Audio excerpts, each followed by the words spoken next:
What characters do you think are INTJs? Make sure to comment down below because I will only include INTJs from shows that I've already completed. Anyways, welcome back to these analysis videos. If you're new here, then make sure to subscribe and hit that notification bell. I put out videos about anime and MBTI once every week, so if you're interested in those two topics, then what is holding you back? Just do it. Just do it. Just subscribe.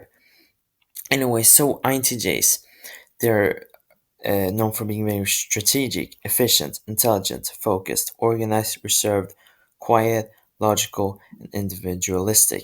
And if you're an INTJ, then you know that you don't have like to have your time wasted, which is what I just did. But INTJs, I'm just teasing you guys. Um, So, what is an INTJ? What does it stand for? Well, INTJ is an introverted, intuitive, thinking, judging type. That's the acronym. And that means that they're energized by quiet time alone. They see patterns and possibilities. They prioritize logic and reason, and they prefer structure and order.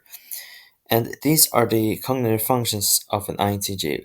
First, we have their dominant function, NI. We have their auxiliary function, TE. We have their tertiary function, FI, and their inferior function, SE. So this stands for introverted intuition, this function stands for extroverted thinking, and this stands for introverted feeling, as well as this stands for extroverted feeling, or extroverted sensing, I mean. So let's begin with Lelouch v Britannia. So Code Geass. Code Geass was actually my favorite anime for a couple of months, just before I watched Gurren Lagann. But that's neither here or there. INTJs are known for being masterminds, and Lelouch as fits in this role as an INTJ because he's so determined to get his revenge on his father and to make his life life better for his sister. But as he goes uh, more and more into this journey, he starts to realize that Britannia is much more rotten than he had expected, and then goes out to save the, the whole country of Britannia. And he does this by planning out pretty much every single move that he has to make in order to achieve his end goal. And he uses people in ways that will make them obey him because he uses his Geass power from his right eye, but he also has the terrorist group Zeros uh, that help him along with his journey. But this, as you can see, is a great combination of both NI, introverted intuition, and TE, extroverted thinking. And FIS, which is their, like I said, their tertiary function, is more apparent when he's in school and or when he is with Nunnally, because he's in school he's much less talkative in his own world, and when he's around Nana he's much kinder and sincere. Next up we have Ayato Naoi from Angel Beats. Now in Angel Beats he's the school vice president and is definitely not a people person and seems to just find no pleasure at all in social interaction. But he is a master conman and manipulator, and he shuts out his emotions and just keeps them buried for most of the time, which is an FI thing. Now he is an INTJ instead of an ENTJ because of how much he hates people. Otherwise, an Ayato now shows emotions eventually for uh, Otonashi, which is the main character, which is a huge sign of improvement in the INTJ. So next up, Makise Kurisu from Steins. So this is everyone's um, favorite from Steins. It's Kurisu, aka Celeb17 Zazombie or Christina. That was my Hoenkyoming impression, but she's a teenage genius that has published tons of articles for science journals and magazines. She shares the INTJ traits of having a sharp mind, forming strategies well, being independent, decisive, self-confident, hardworking, and determined. But she can also analyze the concept of time travel so well, and this is a huge sign of an I. And second cognitive function, TE, is more apparent because she's highly rational and prioritizes her knowledge of logical pursuits like time travel and neurology. And she joins Okabe's lab to continue with her scientific fears of time. But she also shows FI later on, um, and this is not a spoiler by the way, but it's used for when she tries to save Okabe so that she can help him, but also so that she can help herself, which is how FI works. They, they're willing to help others, but that is only for them to help themselves, and but they do care about others. Anyways, of all the INTJs in this list, I mean, Kurisu is the closest to being an F type. She is sensitive and humble and patient, which is all signs of a mature and developed INTJ.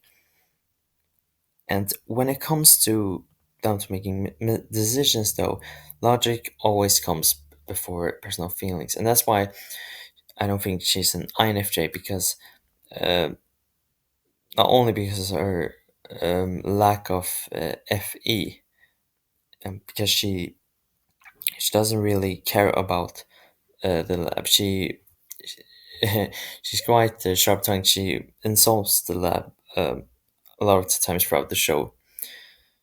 Uh, and she's more of an FI user. And anyways, next up we have Kiryuin Satsuki from Kill La Kill. Like many of these characters, Satsuki shoots for an end goal that's very ambitious, so to say. INTJs are still very determined and strategical about this goal that they've framed in their mind, this vision, and they will do whatever it takes to achieve this vision, to make it almost perfect. No, to make it perfect even.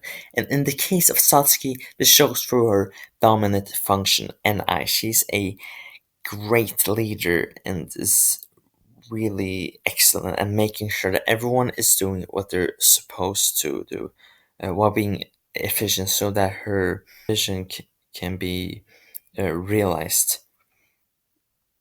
through and through other people's help, which is an NIT thing.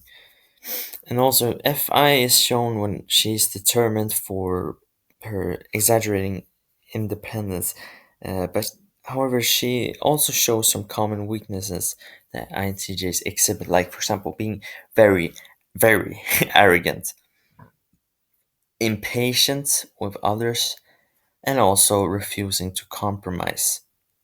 And like a lot of these characters, she's on the border of actually being ENTJ, being extremely charismatic, very persuasive communicator, and also great at leaning on other people. But still, though, she's slightly more an introvert than an extrovert, because even though she makes all these uh, grand speeches, then doesn't uh, really socialize. She just sits kind of in her house and doesn't do a whole lot when she's not fulfilling her goal. And I'm not gonna explain what the goal is because that's a spoiler. But anyways, next up we have Senjougahara from the Monogatari series. She is very ITJ. She is sharp tongued. She's independent as hell. She doesn't like socializing and doesn't really care about people at all. Um, So, clear signs of NE and TE. If there's no reason to talk with others, she won't do it. But in this show, she opens up more and more to Araragi throughout the show. And even though she doesn't show her inner feelings at first, she eventually, around episode 3, has an emotional breakdown. And this is common when INTJs bury their feelings deep inside them because they are in this FEI is like in INFPs can be like closed in and just not wanting those emotions to be expressed because maybe in the fear of being vulnerable. Or no, it is a fear of being vulnerable. But what's happened with Senjougahara is she at first you think she's very like cool and very like calm and very like level headed. But when that emotional breakdown happens, she just bursts out with emotions. And before the events happen, which I'm not gonna explain because it's a spoiler, that happened in the when she was in high school. When she was in middle school, she was actually an overachiever, and she excelled in not only sports and athletics, but also in school. She had, I think, the highest grades in the whole school. She was still a very good student in high school. That's not what I mean. But it's common for INTJs to be perfectionists and wanting to just do everything the best, even though that's might not be the most practical. So last of all, we have Kurapika from Hunter x Hunter. Now, Kurapika, um, he is actually an example of an INTJ that's very well equipped with values and integrity. Like many INTJs, this guy is very individualistic and ambitious, and also keenly focused on his plans and the future success. And more than many others on this list, Kurapika values friendship and altruism. And even as he prioritizes his goal over everything else, he still struggles adopting the mindset that the end justifies the means. Kurapika's small tribe of people were completely wiped out, leaving him the only survivor of the clan. And he seeks, after this event, he seeks vengeance to try to bring out justice on the ones for the ones responsible for this heinous crime. And yeah, that's it. That's the last one. So yeah, thank y'all for watching. Next week I won't be doing a video about um, MBTI. Um, it will be something completely different than what I've uploaded so far.